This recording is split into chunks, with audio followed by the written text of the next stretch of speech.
ఎర్రచందనం అక్రమ రవాణాపై ప్రభుత్వం మరింత గట్టిగా పోరాటానికైతే సిద్ధమైంది. తిరుపతిలోని ప్రత్యేక కోర్టుకు ఇప్పుడు న్యాయపరంగా ఓ శక్తివంతమైన అస్త్రం అయితే లభించింది. ఆంధ్రప్రదేశ్ ప్రభుత్వం తాజాగా తిరుపతి ఎర్రచందనం స్మగ్లింగ్ నేరాల ప్రత్యేక కోర్టుకు స్పెషల్ పబ్లిక్ ప్రాసిక్యూటర్ గా మదనపల్లెకు చెందిన సీనియర్ న్యాయవాది శ్రీ ఆలుగూరి అమరనారాయణ గారిని నియమిస్తూ ఉత్తర్వులు జారీ చేసింది. ఈయన జన్మస్థలం బి కొత్తకోట మండలం గట్టు గ్రామం. గత 30 సంవత్సరాలుగా మదనపల్లె కోర్టులో న్యాయవాదిగా ప్రాక్టీస్ చేస్తున్నారు. న్యాయరంగంలో ఆయన అనుభవం అమోఘం.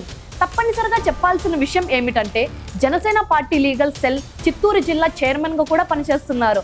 అలాగే State Bank of India legal adviser గా కూడా సేవలు అందిస్తున్నారు. తెలుగు రాష్ట్రాల్లో ఎర్రచందనం స్మగ్లింగ్ అనేది తీవ్రమైన సమస్యగా మారిపోయింది. ముఖ్యంగా శేషాచలం అడవుల్లో ఇది పెద్ద మాఫియా లాగా విస్తరించి అయితే ఉంది. ఇప్పటి వరకు వేలాది కేసులు నమోదయ్యాయి. కోట్లాది రూపాయలు విలువైన ఎర్రచందనం స్వాధీనం చేయబడింది. ఈ నేపథ్యంలో న్యాయంగా పటిష్టమైన వాదనల కోసం శ్రీ అమరనారాయణ గారి నియామకాన్ని అధికారులు కీలక అడుగుగా చూస్తున్నారు. ప్రజాస్వామ్యంలో న్యాయం అనేది గొప్ప ఆయుధం. ఈ నియామకం ద్వారా అటవీ సంపదను కాపాడడంలో మరో మెట్టు ఎక్కినట్టు స్పష్టంగా కనిపిస్తోంది.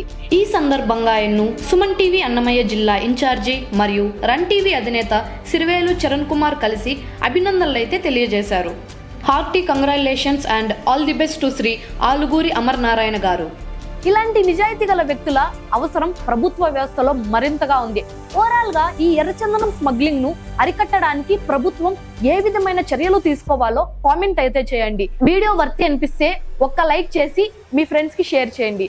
ఇలాంటి మరిన్ని కంటెంట్ వీడియోస్ కోసం మా రన్ టీవీ తెలుగు ఛానల్ ని ఫాలో అయిపోండి, సబ్స్క్రైబ్ చేసి. This is your Shalini Priya.